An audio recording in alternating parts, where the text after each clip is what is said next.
Dr. Sarah Chen stared at her reflection in the polished surface of the medical bay's quarantine chamber. 6 months at the Galactic Medical Center hadn't made the sight of her human face among the varied alien physiologies any less striking. The stark white walls and sterilization fields hummed around her, a constant reminder that she was the only human doctor in a facility that treated hundreds of species. "Dr. Chen, your presence is requested in Emergency Bay 4. The automated system's voice carried an unmistakable synthetic tone, carefully calibrated to be understood by all species. Sarah straightened her medical coat and touched the universal translator at her throat. Another day of subtle dismissals and carefully worded suggestions that human medical knowledge was primitive. She graduated top of her class at Johns Hopkins, but here, that meant little to the advanced alien medical community. The emergency bay doors parted with a soft hiss. Inside, Chief Medical Officer Zixtal, a towering meridian with iridescent scales and multiple sets of arms, was already attending to a patient. The being on the bed writhed in pain, its crystalline structure pulsing with an unhealthy red glow. "Ah, Dr. Chen." Zixtal's tone carried the familiar note of reluctant acknowledgement. "Perhaps you would prefer to observe from the secondary chamber. This case involves quantum cellular degradation, surely beyond your species' medical expertise." Sarah bit back a sharp retort. "With respect, Chief Medical Officer, I studied quantum cellular biology extensively. The patient's crystalline matrix is showing signs of cascading failure, similar to how human cells undergo apoptosis. Human cellular death is hardly comparable to," Zixtal began, but was interrupted by alarms blaring throughout the medical center. "Alert. Containment breach in Research Level 3. Unknown pathogen detected. All medical personnel report to emergency stations." The patient on the bed suddenly convulsed, its crystalline body emitting a high-pitched frequency that made Sarah's teeth ache. Before anyone could react, microscopic shards exploded outward, penetrating the nearby medical staff's protective fields. Sarah's emergency training kicked in. She dove for the quarantine controls, initiating a Level 1 containment field around the affected area. Through the shimming barrier, she watched in horror as the infected medical staff began showing signs of crystalline growth on their bodies. "Impossible," Zixtal whispered, their scales dulling with shock. "The pathogen is adapting to multiple species simultaneously." Sarah's mind raced. The crystalline growths reminded her of something she'd studied in xenobiology, a theoretical paper about cross-species viral transmission. "Chief Medical Officer, we need to lock down the entire facility. This isn't just a containment breach, it's a potential pandemic." For the first time since Sarah had arrived, Zixtal looked at her without condescension. "Explain." "The crystalline structures aren't just growing, they're rewriting cellular information across species barriers. It's like a universal translator for genetic code, but it's forcing everything it touches to become crystalline." As if to emphasize her point, one of the infected medical staff collapsed, their body partially transformed into a glittering, rigid form. The crystalline growths pulsed with the same unhealthy red as the original patient. "All emergency protocols are failing." Another doctor, a gaseous being contained within an environmental suit, reported. "Standard treatments are ineffective across all species." Sarah watched as more medical staff succumbed to the infection. The quarantine field wouldn't hold forever, and when it failed, the entire station would be at risk. She needed to convince them to try something radically different. "Chief Medical Officer," Sarah said, her voice steady despite the chaos around them, "I have a theory, but you're not going to like it. Human immune systems are adaptable in ways that most species aren't. We evolved on a planet with countless pathogens, forcing our bodies to develop flexible defense mechanisms. This is hardly the time for a lesson in human biology." Zixtal snapped, but Sarah pressed on. "What if that's exactly what we need? A system that can adapt to unknown threats. The crystalline pathogen is rewriting genetic code, but human DNA is notoriously resistant to direct manipulation. We might be able to use that to develop a treatment. The emergency bay fell silent except for the continuous wail of alarms. Sarah could see the conflict in Zixtal's multifaceted eyes, pride warring with desperate need. Finally, the chief medical officer spoke. The protocol for experimental treatments in a crisis requires unanimous approval from the senior medical staff. They looked around the room at the remaining uninfected doctors. Given the unprecedented nature of this threat, I moved to temporarily suspend standard protocols. Sarah felt the weight of every alien gaze in the room. This was it, the moment that would either validate or destroy everything she'd worked for. But more importantly, it was a chance to save lives. "Tell us what you need, Dr. Chen," Zixtal said, and for the first time, her voice carried something new. Hope. The medical bay had transformed into a makeshift research lab within hours. Sarah worked frantically at a modified analysis station, her hand steady despite the exhaustion creeping into her bones.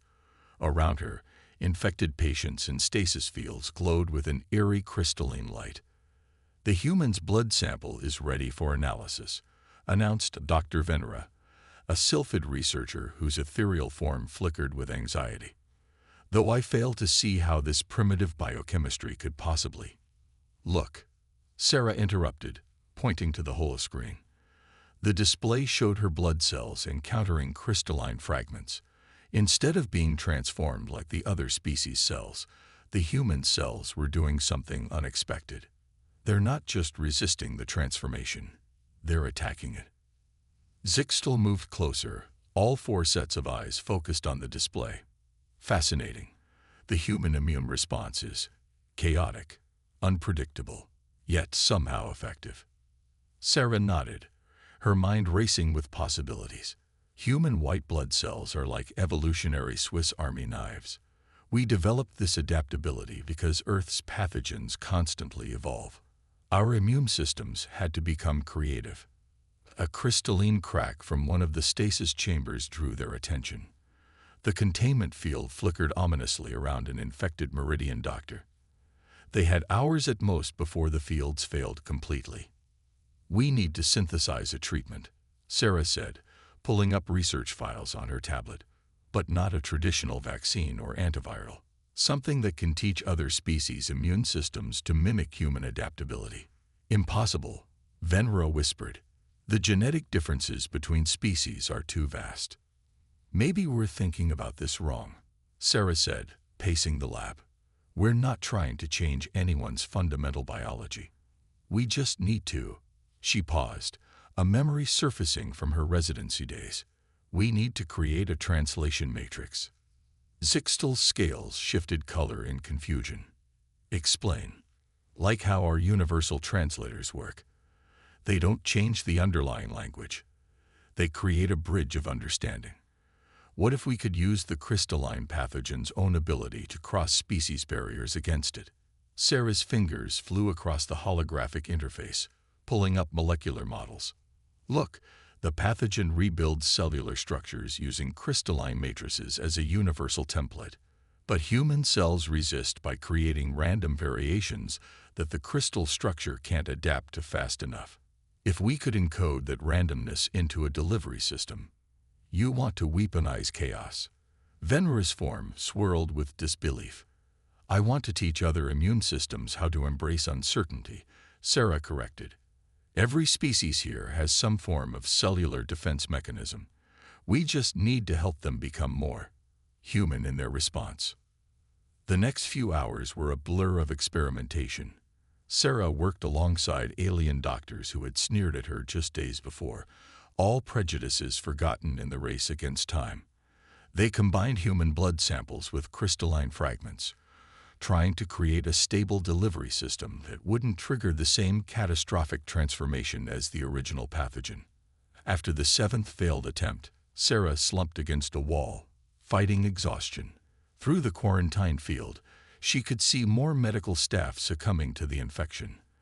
The crystalline growths were spreading faster now, adapting to their attempts to contain it. "Perhaps," Zixtal said quietly, "we were wrong about human medicine being primitive. Different is not always inferior." Sarah straightened, a new idea forming. Different. That's it. We've been trying to make this too perfect, too controlled. But human immune responses aren't about control. They're about overwhelming adaptation. She rushed back to her station, adjusting parameters with renewed energy. Instead of trying to create a single delivery system, we need to make thousands of variations. Let evolution do the work for us. The computational power required to model that many variations would be enormous, Venra protested. Then we won't model it, Sarah said, already loading samples into the medical replicator. We'll let it happen naturally. Controlled chaos. The room fell silent as Sarah's unorthodox experiment took shape.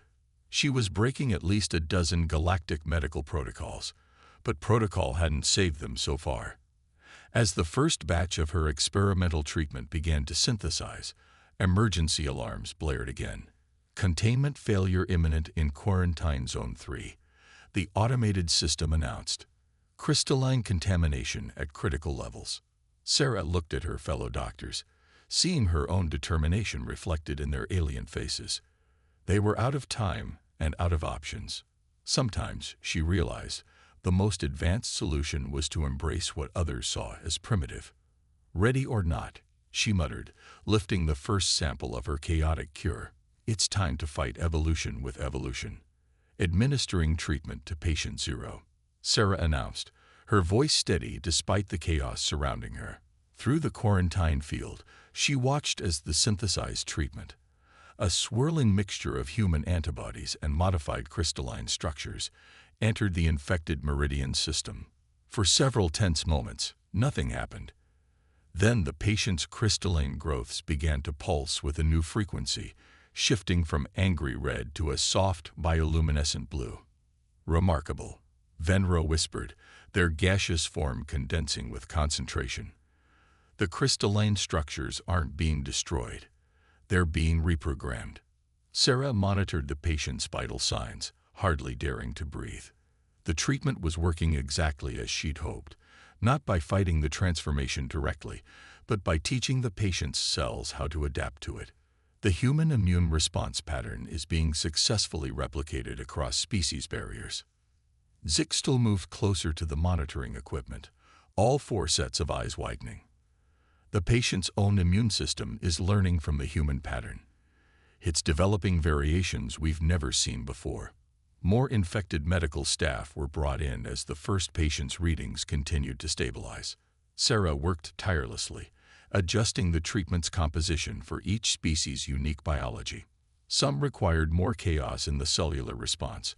Others needed their existing immune systems to be shocked into adaptation. Dr. Chen called a crystalline being named Ixtal, whose transparent form allowed them to serve as a living diagnostic tool. You should examine this data. Sarah approached their workstation, fighting back exhaustion. The holoscreen displayed a complex molecular analysis of patients who had received the treatment. What she saw made her breath catch. The adapted immune responses, she said slowly, they're not just fighting the current infection. They're developing new capabilities. Each species is evolving in its own way, but they're all showing increased resistance to cross-species pathogens. A side effect of the human chaos factor, Zixtal observed, their scales shifting through patterns of deep thought. By teaching their systems to be more adaptable, we've initiated an accelerated evolutionary response. Sarah ran her fingers through her hair, a very human gesture of mixed amazement and concern. We need to understand the full implications of this. We're not just curing an infection. We're fundamentally changing how these species' immune systems work. The medical bay doors hissed open, admitting a delegation of Galactic Medical Council members. Their timing couldn't have been worse. Sarah was in violation of dozens of medical protocols, and the treatment's evolutionary implications would only complicate matters. The Council's lead representative, a being composed of pure energy contained within an ancient environmental suit, spoke first. We have observed your unauthorized experiments, Dr. Chen. You have violated 17 major protocols and introduced uncontrolled human biological elements into multiple species. Sarah straightened her spine, ready to defend her actions, But Zixtal stepped forward first. Honored Council, they said, their scales blazing with conviction. What you call violations, I call necessary adaptation. Dr. Chen's human perspective allowed her to see a solution we were too rigid to consider. The proof is in the results. Venra added, their ethereal form pulsing with unusual boldness. Not only has she halted a pandemic that our traditional methods couldn't touch, but she's revealed new possibilities in cross-species medical treatment. The council members' energy form flickered, their equivalent of a thoughtful frown. You suggest we should embrace this chaos. I suggest, Sarah said carefully, that there's strength in diversity. Humans aren't more advanced or more primitive. We're different, and sometimes different is exactly what's needed. She gestured to the recovering patients, their crystalline growths now glowing with healthy blue light. Look at what we've achieved by combining human adaptability with advanced alien medical science. This could revolutionize how we approach cross-species medical treatment. The council members conferred in rapid, untranslatable bursts of energy. Sarah waited, acutely aware that this moment could change the future of human participation in galactic medicine. Finally, the lead council member spoke again. Your results are compelling. The council will require extensive documentation and testing, but we are prepared to establish a new research division dedicated to studying this human variable in medical treatment. Sarah felt a weight lift from her shoulders, but the council member wasn't finished. Furthermore, Dr. Chen, you will be appointed to lead this division, working alongside representatives from all major spacefaring species. It seems we have much to learn from each other. As the council members departed, Sarah turned to find her alien colleagues watching her with new respect. Zixtal's scales had settled into a pattern she'd never seen before. What does that color combination mean? She asked, curious. It is an ancient pattern, they replied, used to acknowledge when one has found wisdom in unexpected places. They paused, then added, perhaps it is time we created a new pattern, one that represents the strength found in combining our differences. Sarah smiled, looking around at the recovering patients and her fellow doctors. In seeking the cure, they'd found something far more valuable. A new understanding between species, built on the recognition that true advancement comes not from dismissing differences, but from embracing them. 2 weeks after the crystalline outbreak, Sarah stood before the Galactic Medical Center's main amphitheater, facing representatives from over 300 spacefaring species. The vast chamber hummed with translated whispers and the subtle movements of beings from across the galaxy. The implications of the human variable treatment extend far beyond the original crystalline pathogen, Sarah explained, gesturing to the holographic displays floating above the audience. We're seeing unprecedented levels of adaptive immunity in treated patients, regardless of their species. A quantum collective consciousness manifesting as a shimmering cloud of possibility waves, pulsed with concern. But these adaptations are unpredictable. How can we implement widespread treatment without understanding the full range of potential outcomes? Sarah had expected this question. Unpredictability is precisely what makes it effective. Traditional galactic medicine focuses on controlled, predictable responses, but pathogens don't follow our rules. They evolve, adapt, surprise us. Our medical responses need to do the same. She brought up new data, showing the recovery patterns of different species. Look at the meridians. After treatment, their cellular structures develop the ability to shift phase slightly when encountering unknown pathogens. The sylphids now generate microscopic energy fields that test foreign organisms before allowing contact. Each species is developing unique defensive innovations, and you cannot predict or control these adaptations. Asked a crystalline being, their form deliberately structured to show skepticism. No more than you can predict evolution itself, Sarah replied, but we can guide it. Think of it as teaching immune systems to improvise rather than follow a strict script. Zixtal, standing beside her on the presentation platform, stepped forward. The Council has reviewed preliminary data from all test cases. While the adaptations are indeed unpredictable, they all share one crucial characteristic: they work. The amphitheater erupted in multilingual debate. Sarah watched as various species argued, agreed, and processed the implications in their own unique ways.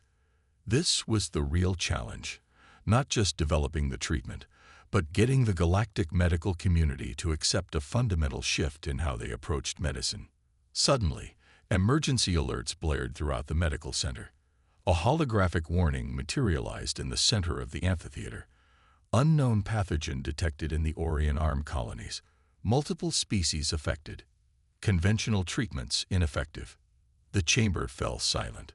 Sarah felt hundreds of alien eyes turned toward her.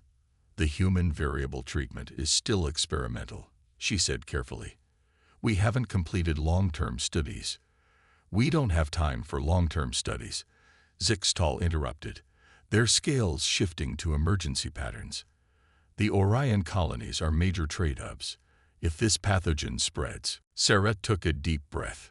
This was the moment of truth, not just for her treatment, but for the principle behind it. "We'll need to modify the treatment for mass production, and we'll need volunteers from every affected species." "To what end?" asked the Quantum Collective. "To create a diverse adaptive response," Sarah explained. "Each species' unique adaptations could provide crucial data for fighting this new threat. Instead of developing one solution, we create thousands of potential solutions and let natural selection do the work for us." The crystalline skeptics form reorganized into a pattern of grudging agreement. "You propose we deliberately introduce chaos into our medical response. I propose we accept that chaos is already part of the equation," Sarah corrected. "The only question is whether we try to fight it or learn to work with it." The next few hours were a blur of activity.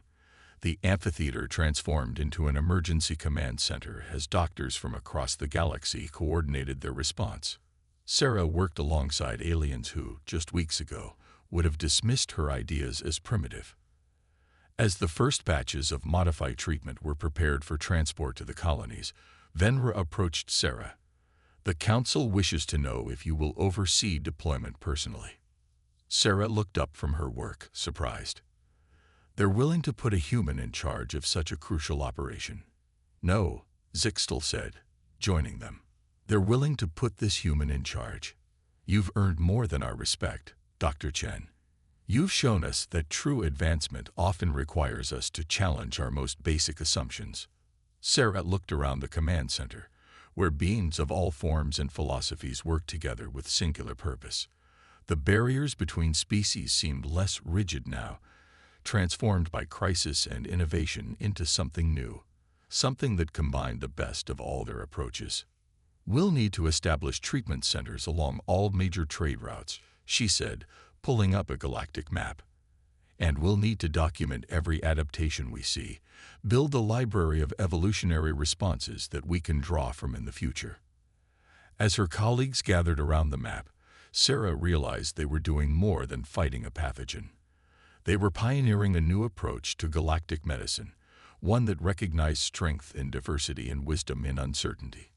The future of medical science would be neither purely human nor purely alien, but something greater than either, a fusion of approaches that embraced both chaos and order, tradition and innovation, the predictable and the unexpected. 6 months after the Orion Arm outbreak, the Galactic Medical Center had changed beyond recognition. Where once sterile uniformity had reigned, now diversity flourished. The medical bays housed hybrid treatment pods that adapted to each patient's species, and the research labs buzzed with collaborative teams from across the galaxy. Sarah stood at the observation window of the newly established Adaptive Medicine Division, watching a group of junior doctors, human and alien alike, work through a training simulation. Below, a holographic pathogen mutated rapidly, while the students worked together to create dynamic treatment responses. "Remarkable progress," Zixtal said, joining her at the window.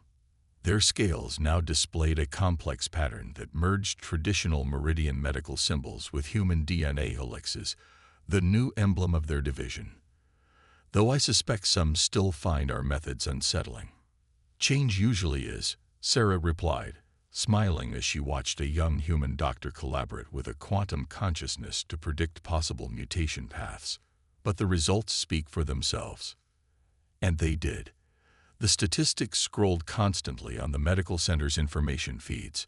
Mortality rates down 47% across all treated species, recovery times reduced by 62%, and unprecedented levels of cross-species immunity development. The human variable treatment had evolved into something far beyond its original application. The Council has finished their annual review, Venera announced, their gaseous form swirling with barely contained excitement as they entered the observation room. They're officially designating adaptive medicine as a core discipline. All medical facilities in galactic allied space will be required to maintain at least one certified practitioner. Sarah felt a wave of pride, not just for herself, but for everyone who had taken a chance on her unconventional approach. How are the new training programs developing? 17 species have already established dedicated adaptive medicine academies, Zixtol reported.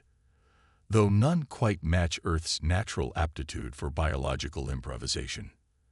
That's because we had a few million years of practice, Sarah chuckled. Speaking of which, how's the evolutionary mapping project coming along? They turned to a massive holographic display that dominated one wall. It showed the spreading web of adaptations that had developed since the first use of the human variable treatment. Each species' immune system had taken the basic principles of human adaptability and evolved them in unique ways. The Meridians had developed crystalline antibodies that could restructure themselves to match any threat. Sylphid immune responses now created microscopic quantum fields that could predict pathogen mutations before they occurred. Even the originally skeptical quantum collectives had embraced chaos theory in their approach to cellular defense. Dr. Chen called one of the junior doctors from below, "We're ready to present our findings on the new deep space radiation syndrome." Sarah nodded and turned to her colleagues. "Shall we see what the next generation has come up with?" As they made their way to the presentation chamber, Sarah reflected on how far they'd come. The medical center was no longer just a place of healing. It had become a symbol of what was possible when different species truly collaborated, each contributing their unique perspectives and abilities. The young doctor's presentation was everything she had hoped for, a perfect blend of methodical alien analysis and human creativity. They had not only found a way to treat the radiation syndrome, but had developed a preventive protocol that would protect future deep space travelers of all species. There was a time, Zixtol said afterward, as they walked through the bustling corridors of the medical center, when I believed human medicine was hopelessly primitive. And now? Sarah asked, curious. Now I understand that what we sought as primitive was actually primal, connected to the fundamental forces that drive life itself. Evolution, adaptation, survival. These are not just human traits. They are universal principles that we had forgotten in our pursuit of perfect control. They'd reached the main atrium, where a new monument had been installed, a double helix made of light, its strands composed of medical symbols from every known spacefaring species. As they watched, the symbols shifted and recombined, creating endless new patterns, a perfect representation of the principles they now embraced. The next class of human doctors arrives tomorrow, Venera noted, along with representatives from 32 other species. Sarah nodded, feeling a deep sense of satisfaction. And each of them will learn something from all the others. That's the real breakthrough we made here, not just in medicine, but in understanding. As if to emphasize her point, the emergency response system activated, its lights pulsing with a calm, coordinated rhythm. Unknown biological anomaly detected in Deep Space Sector 7. The automated voice announced. Adaptive response team requested. Sarah watched as doctors of multiple species moved with practiced efficiency toward the emergency base. There was no fear in their movements, no hesitation. Only the confident readiness of those who had learned to face the unknown with all the tools at their disposal, both ordered and chaotic. Well, she said, straightening her medical coat, shall we see what the universe has in store for us today? Zixtal's scales shifted to their emergency response pattern, but now it incorporated elements of human adrenaline response indicators. Indeed, after all, adaptation is a continuous process. Together, they headed toward the emergency bay, ready to face whatever new challenge awaited them. In the end, that was perhaps the greatest lesson humanity had shared with the galaxy, not just how to adapt, but how to embrace the endless possibilities that adaptation revealed.